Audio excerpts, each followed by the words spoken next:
Hey everyone, welcome back to the channel. Today, I'm gonna show you how to change currency on Squarespace.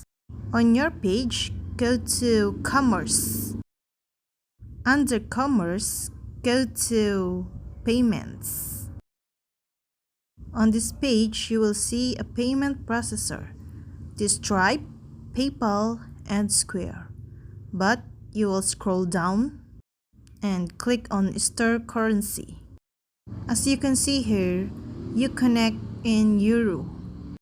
But if you click the drop-down menu, you can change it into Hong Kong dollar or any currency on your Squarespace. And that's all. I hope this video helped you guys. For more videos, subscribe to our YouTube channel. Thank you for watching. See you again.